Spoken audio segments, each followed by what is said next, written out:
the most difficult parts of it was, first of all, I had to figure out who I was now, like post that situation. So I really kind of had to figure out what that new identity was. And that took some time. It took a while for me to figure out who am I now that I'm not married to this person, because I've been married for 20 years. And this was also post cancer. So I had a lot of like asking my questions of who am I? What am I doing? But I think that what I started to find myself doing was realizing what things I learned from the first marriage. Like, what did I not want to do again? Or what were the hardest things? And I was able to really articulate that to myself. So then that helped me start to feel like, okay, so what would, first of all, do I even want another relationship? And, over time, I realized I did. I really like having a partnership. And so I really just played with what were my non-negotiables moving forward? Like, would I not tolerate in a relationship? And then what mattered to me the most? And so for me, I just kept coming back to this idea of I needed to feel free in the next relationship. And then I had to figure out, well, what did that mean? But I knew that that's how I wanted to feel, because I didn't feel free in my first marriage. And that was really, I'm not blaming anyone. That was my own perception of what marriage was. So I can't say that my first husband was a horrible person by any means, but that was what got me towards thinking about, okay, well, if I know I want to be free, then what are the qualities that I want, and what kind of person would help me feel free? So I started to be able to start to put that out there. Like, okay, I needed a soulful man.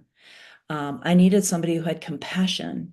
I needed to feel listened to. I also wanted to feel challenged, like not just emotionally, but mentally. Like I really wanted to have somebody who was a match for my mind and the way that I think. So those are the ways that I started moving myself forward. When I look at my past relationships, one Hmm. thing that always caught me off guard now Hmm. looking back, Yeah. right, Sandra, Yeah. is two things. One, I'm more experienced and I'm trained, right? Like Uh-huh. you and I, like we've had these conversations and we work with people, so we Yeah. probably have more training than the average person that's out Yes. there, right? Yes. And then another thing that I notice is that I was really naive Ah, in my okay. past relationships. And I Yeah. say that because I went in there with Uh-huh. hopes and dreams. No training, no Yeah. guidance, no Uh-huh. non-negotiables. I was Yes. just like, I like you. I think Uh-huh. you like me. Uh-huh. Let's see where Let's this do it. goes. Let's do Yeah. it, right? Yeah. But looking back, I realized that Oh, was so foolish because there's no other situation that I would enter in uh-huh. with that same mindset, Yeah. Well, that's interesting. Yeah. right? Yeah. I feel like for me, I was younger.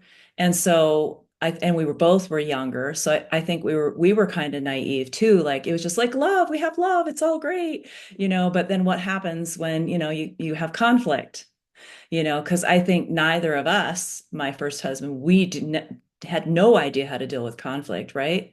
So that created tension. And I think it's just like if you look at the household that you walked out of and then you married somebody, well, I had parents that didn't even know how to talk about emotions or communicate in positive ways.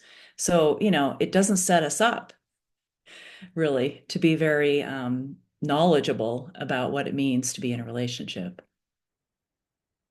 I will absolutely agree. And Mhm.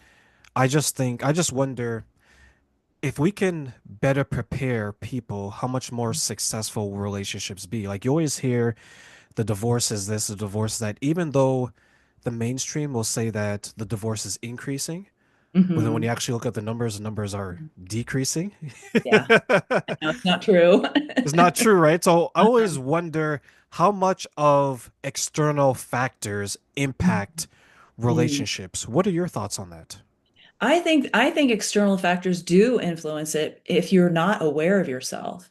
And if you're not aware of your own like narrative or how you feel about things, I think it's easy to just do what everyone else is doing and not. I think we're conditioned to be a certain way, but when we start to be more aware of ourselves, and maybe I think it's really helpful for us to understand that we often bring like our wounded self into relationships where we've protected ourselves in certain ways based off of something that happened a long time ago, but we don't even realize we bring that to the relationship. And then now you have two people bumping into each other with, unresolved issues or just the ways that they've learned to cope with conflict.